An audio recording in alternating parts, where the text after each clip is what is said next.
Assalamualaikum warahmatullahi wabarakatuh. Selamat pagi anak-anak. Bagaimana kabar kalian?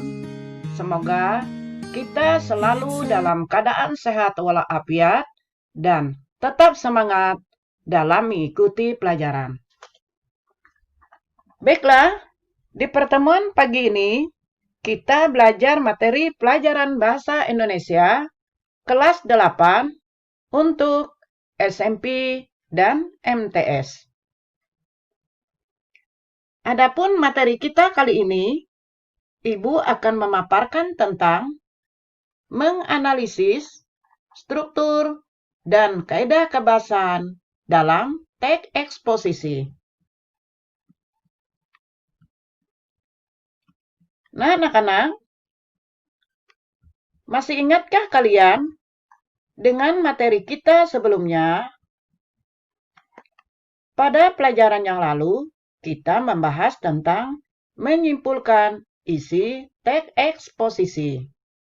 Nah, pada materi kita hari ini, kita belajar tentang menganalisis struktur dan kaidah kebahasaan dalam teks eksposisi.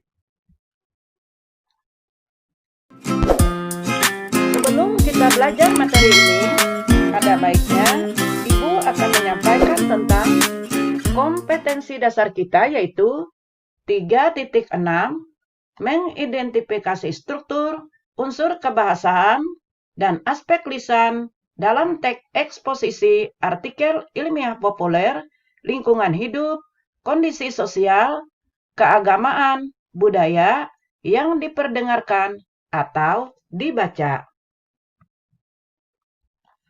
Adapun tujuan pembelajaran kita, setelah mengikuti seluruh rangkaian kegiatan pembelajaran, maka diharapkan siswa mampu menentukan struktur teks eksposisi, dan yang kedua, memahami kebahasaan teks eksposisi. Nah, anak-anak, pada subbab ini kita akan mempelajari struktur dan kaidah kebahasaan teks eksposisi.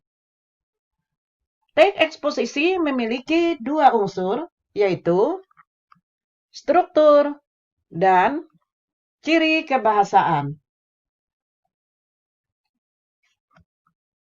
Struktur teks eksposisi terdiri dari 1. Tesis, 2. Rangkaian argumen, dan yang ketiga, penegasan ulang. Nah, yang dimaksud dengan tesis adalah berupa pengenalan isu, masalah, ataupun pandangan penulis secara umum tentang topik yang akan dibahas. Adapun rangkaian argumen adalah berupa jumlah pendapat atau argumen penulis sebagai penjelasan atau tesis yang dikemukakan sebelumnya. Dan penegasan ulang adalah sebagai perumusan kembali secara singkat. Bagian ini sering pula disebut dengan penutup atau kesimpulan. Nah, adapun ciri-ciri kebahasaan dalam teks eksposisi.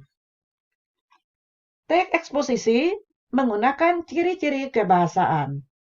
Ciri-ciri kebahasaan apa saja yang digunakan dalam teks eksposisi? Ciri-ciri kebahasaan yang digunakan dalam teks eksposisi adalah sebagai berikut.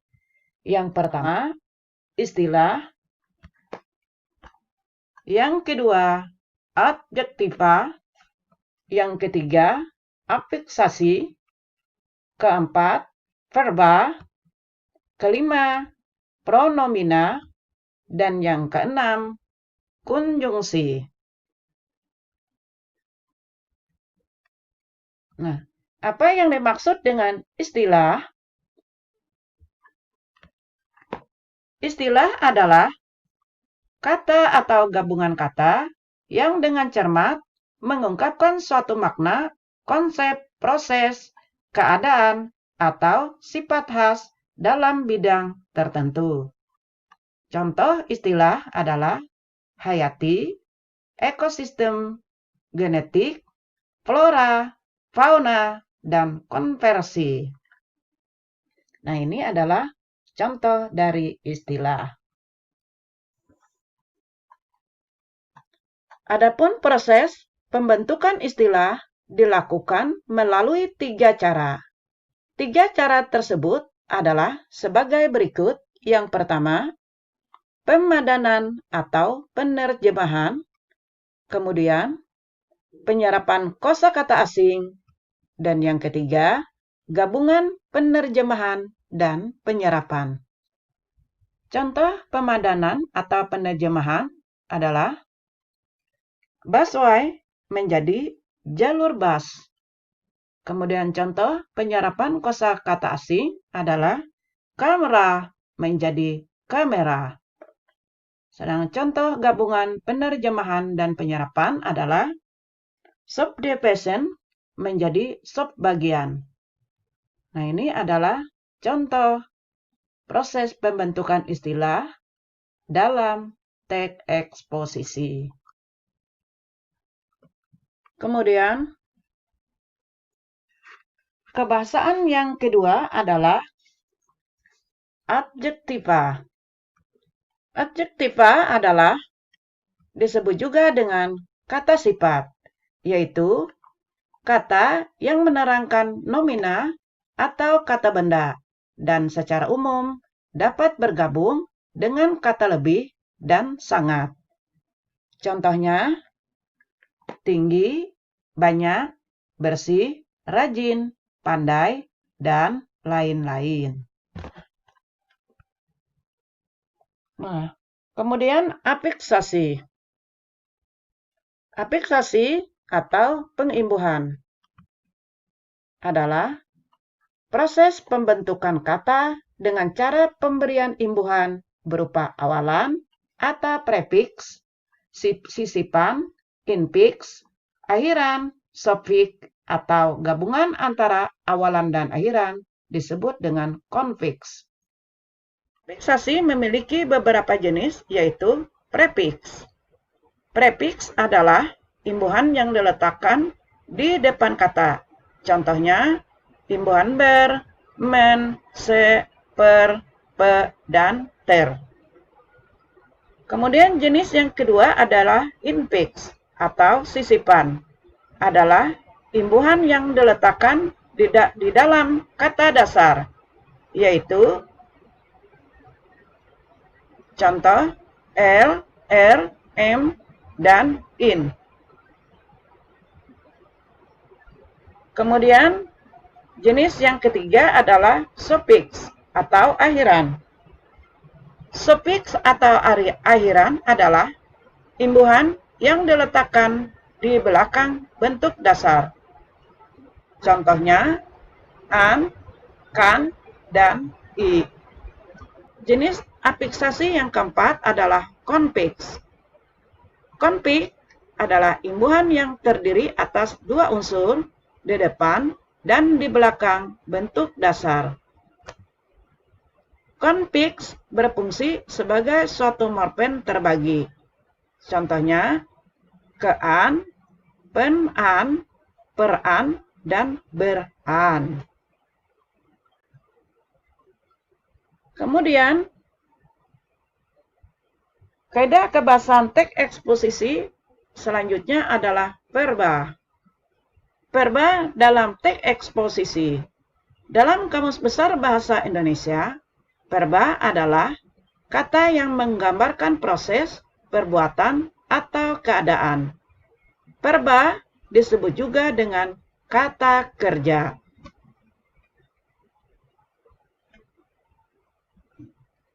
Ciri-ciri verba adalah 1. Dalam kalimat verba berfungsi sebagai predikat atau predikat inti. Kedua, verba mengandung makna dalam perbuatan aksi, proses, atau perbuatan yang bukan sifat atau kualitas. Dan yang ketiga, verba yang khususnya yang bermakna keadaan tidak dapat diberi imbuhan ter yang bermakna paling. Kemudian berikutnya adalah pronomina. Pronomina atau kata ganti adalah jenis kata yang menggantikan nomina atau frasa nomina. Jenis pronomina terdiri atas pronomina persona, pronomina penunjuk, dan pronomina penanya. Yang dimaksud dengan pronomina persona adalah jenis kata ganti yang digunakan untuk menggantikan kata benda orang atau persona dengan kata benda lain. Nah, adapun jenis pronomina persona dibagi menjadi persona pertama atau kata ganti orang pertama, yang kedua, persona kedua atau kata ganti yang menunjukkan orang kedua atau diajak bicara, kemudian persona ketiga atau kata ganti orang ketiga yang menunjuk orang yang dibicarakan. Kata ganti orang pertama dibagi menjadi dua, yaitu kata ganti orang pertama tunggal, contohnya saya, aku, daku, dan ku. Kemudian kata ganti orang pertama jamak, contohnya kami dan kita. Kemudian kata ganti orang kedua dibagi menjadi dua, yaitu kata ganti orang kedua tunggal dan kata ganti orang kedua jamak. Contoh kata ganti orang kedua tunggal adalah engkau, kamu, Anda, dan kau.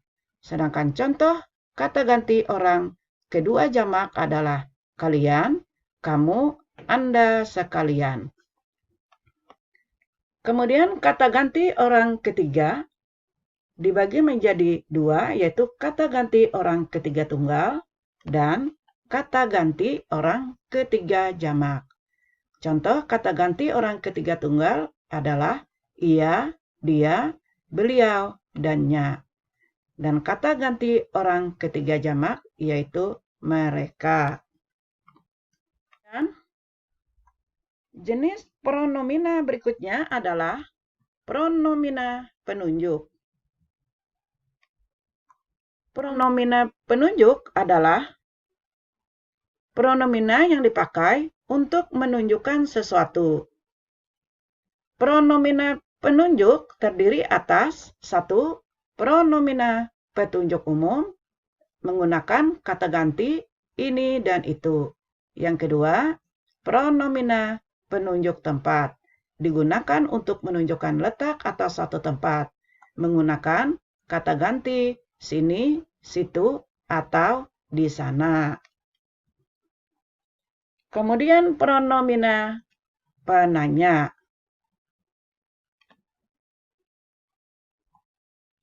Pronomina penanya adalah yang dipakai untuk penanda pertanyaan. Pronomina penanya digunakan untuk menanya orang, benda, barang, pilihan, sebab, waktu, cara, dan jumlah. Nah, jenis pronomina penanya terdiri atas pronomina untuk menanyakan orang menggunakan kata tanya siapa. Kemudian, pronomina untuk menanyakan barang menggunakan kata tanya apa. Dan pronomina untuk menanyakan pilihan dengan menggunakan kata tanya mana. Kemudian jenis pronomina penanya berikutnya adalah pronomina untuk menanyakan sebab menggunakan kata tanya mengapa. Kemudian pronomina untuk menanyakan waktu tanya menggunakan kata tanya kapan. Kemudian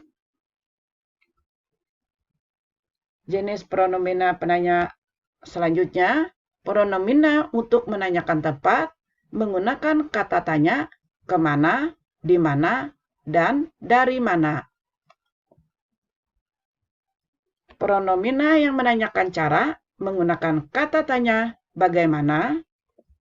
Kemudian, pronomina untuk menanyakan jumlah menggunakan kata tanya berapa, dan pronomina untuk menanyakan urutan menggunakan kata tanya keberapa. Nah, jadi jenis pronomina penanya terdiri dari 9 jenis. Kemudian, kaidah kebahasaan teks eksposisi selanjutnya adalah konjungsi. Konjungsi adalah kata yang digunakan untuk menghubungkan satu unsur dengan unsur lain. Konjungsi disebut juga dengan kata penghubung. Adapun jenis-jenis konjungsi dalam teks eksposisi terdiri dari 1. Konjungsi koordinatif. Konjungsi koordinatif adalah konjungsi yang menghubungkan dua unsur atau lebih yang berkedudukan sama. Contoh konjungsi koordinatif adalah dan, atau, serta, tetapi, dan sedangkan. Kemudian, jenis konjungsi yang kedua adalah subordinatif. Yang dimaksud dengan konjungsi subordinatif adalah konjungsi yang menghubungkan dua unsur atau lebih yang tidak berkedudukan sama. Contohnya, agar, supaya, sesudah, dengan, dan bahwa. Konjungsi yang ketiga adalah konjungsi korelatif. Konjungsi korelatif adalah konjungsi yang digunakan untuk menghubungkan dua kata, frasa, klausa yang memiliki status konjungsi setara, unsur atau lebih yang berkedudukan sama. Contoh konjungsi korelatif adalah baik, maupun, bukan hanya, dan melainkan. Kemudian konjungsi yang keempat adalah antar kalimat. Konjungsi antar kalimat adalah konjungsi yang menghubungkan dua unsur atau lebih yang tidak berkedudukan sama. Contohnya, dengan demikian, sebaiknya, selanjutnya, namun, walaupun demikian. Nah, jadi jenis-jenis konjungsi terdiri dari 4 jenis.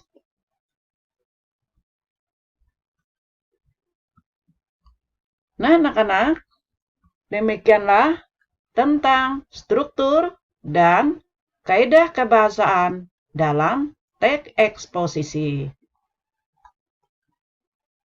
Nah, ini ada soal.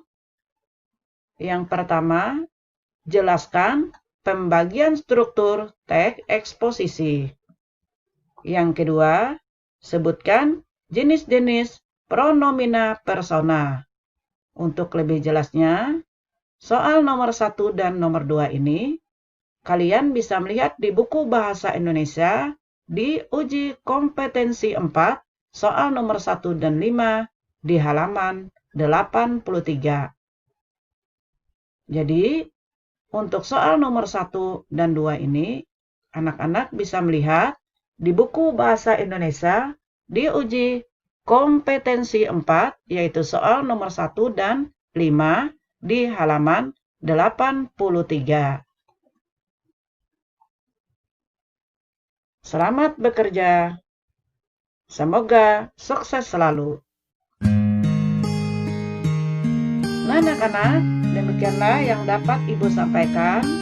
Salah hilap, mohon maaf. Terima kasih atas perhatiannya. Semoga bermanfaat.